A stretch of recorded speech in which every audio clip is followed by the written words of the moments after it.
and welcome from Semicon India 2025. Now, the dream of semiconductor will actually begin from here and get fulfilled in the next 2 to 3 decades for India. It took many years for US and China to reach a level what we have achieved in last 3 years.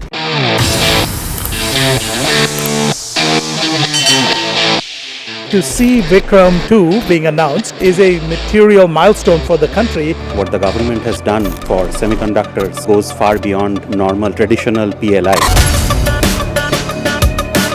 If you get into power electronics, you will be successful for the rest of your life. India, having 500 million population below the age of 21, is at a cusp of something very big.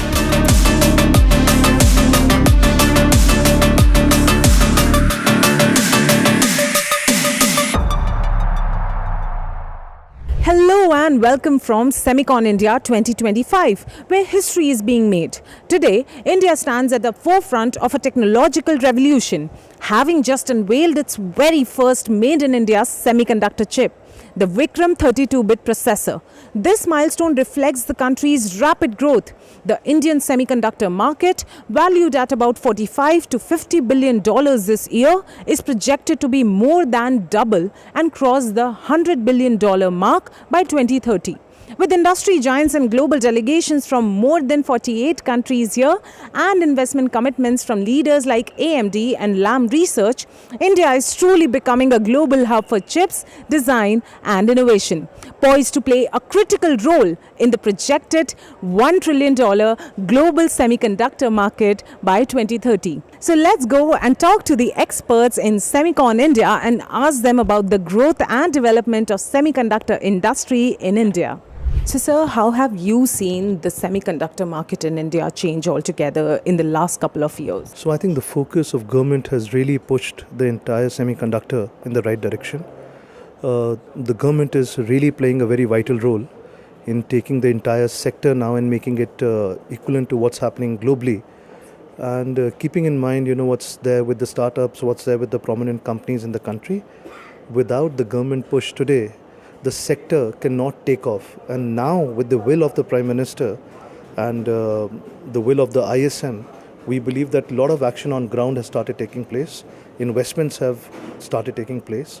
And more countries are coming and participating for the purpose of M&A JVs to happen in India. We believe now the dream of semiconductor will actually begin from here and get fulfilled in the next 2 to 3 decades for India. Semiconductor industry is growing leaps and bounds in India. We have got a lot of confirmations from Ministry of Electronics and IT. We have chips being rolled out by December from Tata's, and we already have chips which was recently shown by the Honorable Prime Minister yesterday, right, from CG Power. And we also have a lot of OSAT things already being finalized. In fact, in continuation of that, the Semicon India 2025 has a tremendous response from state governments, from international pavilions. So there are almost 5 to 6 state governments participating: Tamil Nadu, Karnataka, Odisha, Assam, Uttar Pradesh. And there are a lot of foreign countries who have shown interest, especially you have got special delegation coming from Malaysia, Japan, Singapore. I've seen a lot of the systems in India. They're more IGBT based, but what we're seeing now is a push for the higher speed silicon carbide devices. But now we're seeing a big push, especially in the wide band gaps like silicon carbide. Higher voltage is needed for a lot of new applications like heavy duty EVs, where what was used in an EV is just not good enough. We need higher voltage devices than 1200 volts, and this is now opening the opportunity in India to do things that it wasn't really being done before. Today, I think is mind-blowing. I mean, I haven't seen anything like this. So many vendors, so many potential customers, and so much potential business that shows up now. What has changed is now the industry is coming in seriously and at scale. So that changes everything. Whether we talk of ISM or whether we talk of various PLI schemes, as we say, we have seen a lot change in the semiconductor industry because of these initiatives. So how do you think that push is giving a proper place, a proper stage to the semiconductor market to establish themselves globally? Yeah.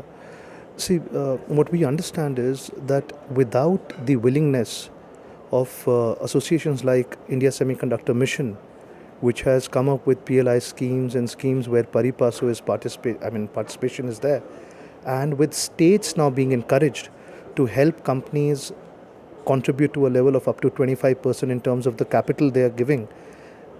Without their help, a strategic sector like semiconductor cannot take off. So in a country like India, we do require the support function to come into play so that we are able to compete globally in what we produce. The PLI schemes and the support, the financial support by the government of India is not something new. It's there across the globe. But yes, the speed at which we are moving, the aggression by which the Ministry of Electronics and IT is promoting this industry is that something which is like noteworthy of, and also the rate at which the growth is happening in India is worth mentioning. Right? It took many years for US and China to reach a level what we have achieved in last 3 years, and this time the best part of the financial support which has come from MIT or from the ISM in terms of the PLI is the pari-passu effect, and also the support from the respective state governments. So 50% is coming from the center, there is like 25 to 30% which is coming from the state government. So there is like a lot of financial support, and that is the need of an hour, because chip is going to determine the position of India's economy in the years to come. What the government has done for semiconductors goes far beyond normal traditional PLI. It is pari-passu investment by the government on the capital expenditure that companies are putting in. So without such an unprecedented measure from the government, I don't think the semiconductor industry would have taken off like we see it take off now in India. We all have seen, the world has seen it, the launch of the indigenous chip Vicram processor. So how do you think that is of significance in the semiconductor industry for us?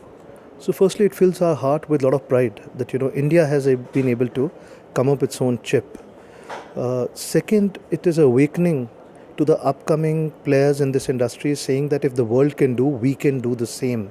So that is, what this chip as a beginning has given to us. The chips designed by India, the IP lying with India is definitely going to have a product designed in India and product made in India. So this is like what the vision is of Honorable Prime Minister, that we have to design a product and we have to also manufacture the product, and we have to be a product nation. That brings a much needed balance when it comes to the semiconductor ecosystem that India needs to have.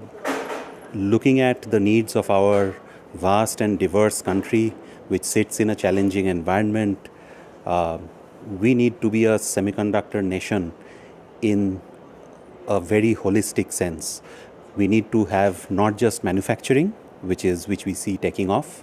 We need to have product design, and we need to have product design not just by multinational companies, design houses in India, but also India-owned product designs coming out. And this is that step. It makes us a full semiconductor nation. One of the areas India has been always very strong at is chip design. We have 20% of the world's workforce in chip design present in India, but up to now we haven't really translated that into products, right?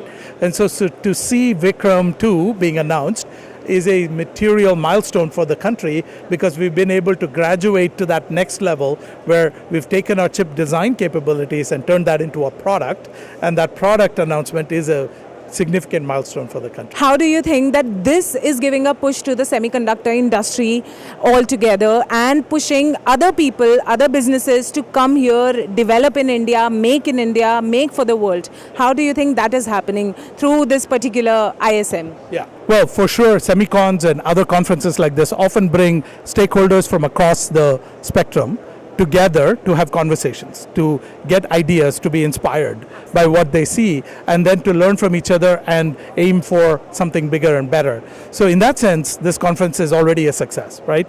Because we can see from the footfall that we've had here, tremendous amount of interest from all parts of the ecosystem. I've been to other booths and I see the same thing happening across the board. And if you remember our SEMI president, Ajit Manocha's talk, he mentioned that the Semicon India has had the fastest growth of exhibitors compared to other countries in the past. So all this bodes very well for the development of the overall ecosystem. We have also seen various partnerships and collaborations going on, and we have seen 10 new projects coming up which has been approved. We have also seen an investment of rupees 1.6 lakh crore in the industry altogether. So how do you think that this is going to lay various opportunities in the future ahead for our country specifically? Academic research training has been going on. The way that this changes it is that it brings the industry, connects an Indian industry into our labs and our classrooms for the first time.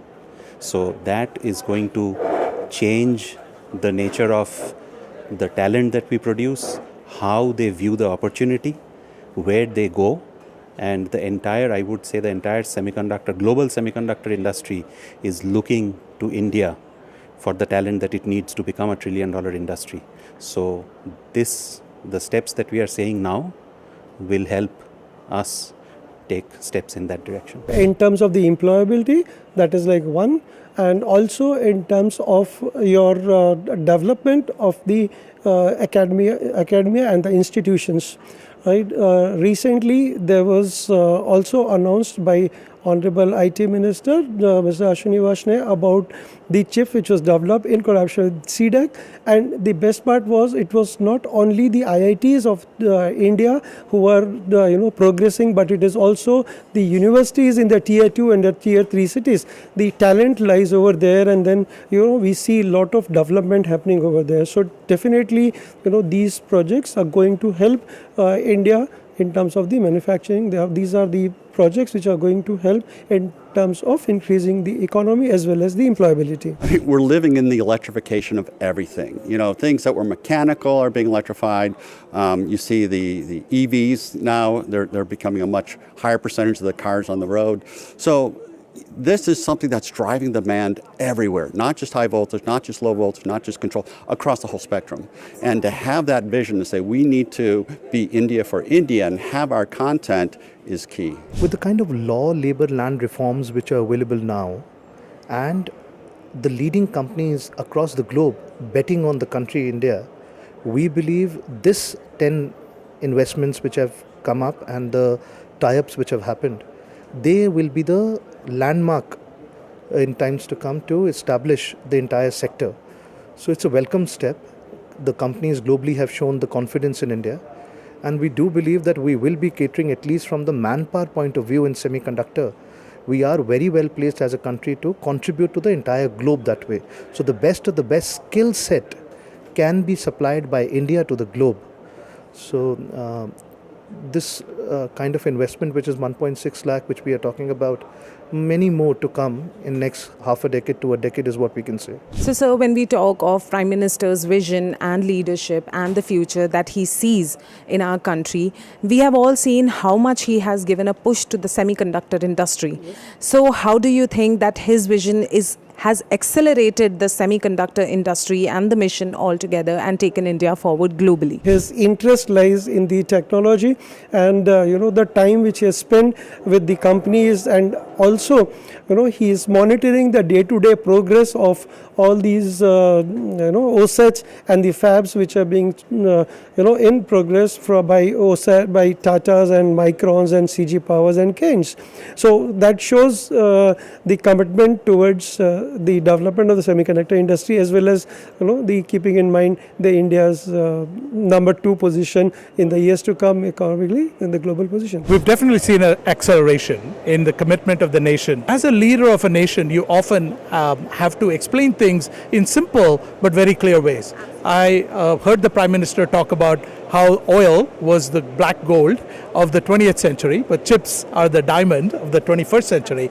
And every nation needs to look forward and move forward to have a leader who can crystallize a vision and give a direction to a nation and drive policies that then help develop the whole ecosystem. That has been achieved, I would say, over the past couple of years. So I would say there's definitely been a big change. Everywhere in the world, for semiconductors to take off, and really to take off from a very small base to what we are aspiring for, requires visionary leadership. It requires not small steps, but giant steps. And we have seen that happen. I would like to add that when we say Atmanirbhar, you also see the international presence here. In the semiconductor is a very global affair. Atmanirbhar here means placing India on the global supply chain, on the global map. And this event actually tells us that we are moving in that direction quite effectively. What is that one message that you would like to give to the young entrepreneurs and students that are trying to pursue their careers in this industry? What is that one thing that you would like to tell them which will give a direction and motivation to achieve their dreams in the semiconductor market? So technology per se, which we are talking about, semiconductor, is a large field. The opportunity in front of us is that the globe today is looking at young people to contribute in this sector. And India, having 500 million population below the age of 21, is at a cusp of something very big. If we can put our mind together and capability now to go deep into this subject, we 100% have an opportunity to be the market leaders in decades to come. So the message is that India can genuinely set up, scale and sustain in this venture, but not without the help of the young ones who are coming up now, and they're going to shape the future of the entire sector. I would say keep dreaming, because once we go to these higher voltages, we're doing things no one dreamed about. For instance, the air taxi, it's called the eVTOL. Everyone dreamed of the flying car. But until silicon carbide, no one really thought how to do that. Now that's in place. What can we do with 10,000 volts, 20,000 volts? Revolutionize the power grid, create new applications no one's thought of. So keep dreaming. This technology is there. They need to meet. We already have Semi as a partner to Semicon India, and Semi has got a vertical which is like a Semi University. It's an online platform where a lot of courses are available.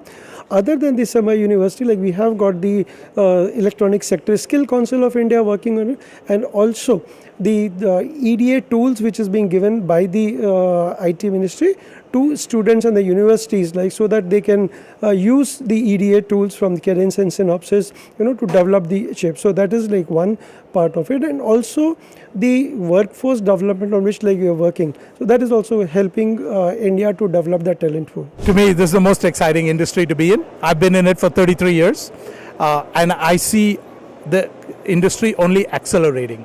So if you're looking for a long-term career, compared to many other industries, this is a fantastic place. Why? Because you work on very difficult problems. You solve some of the hardest problems that man is known to solve. You make a real impact on everyone's lives, because everything we do going forward is all going to be using semiconductors, and you can have a very rewarding career. And I feel blessed to have had this career. I don't have much of it left, but if my advice to youngsters coming after me would be, you will not make a mistake being in this industry. If you get into power electronics, you will be successful for the rest of your life. This is a very exciting time to get into semiconductor engineering from a bunch of different engineering disciplines. So whether you are in chemical engineering, mechanical engineering, electrical engineering, I would like to say that semiconductors needs you. So please consider semiconductor engineering as a career trajectory for yourself. And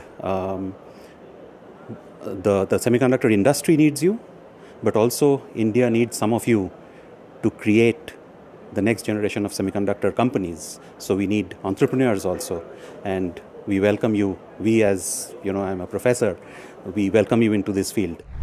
After getting insights from the experts at Semicon India, it's clear that India's semiconductor story is only beginning.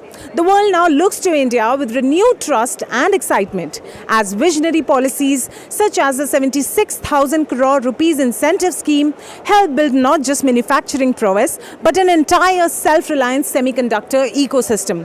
With approved projects spanning Gujarat to Assam and Andhra Pradesh and 23 design initiatives already sanctioned, the nation's ambition is clear: to power the world's largest digital transformations with chips made in India. As PM Modi aptly said, in the semiconductor world, oil is black gold, chips are digital diamonds, and India is ready to shine on the global stage.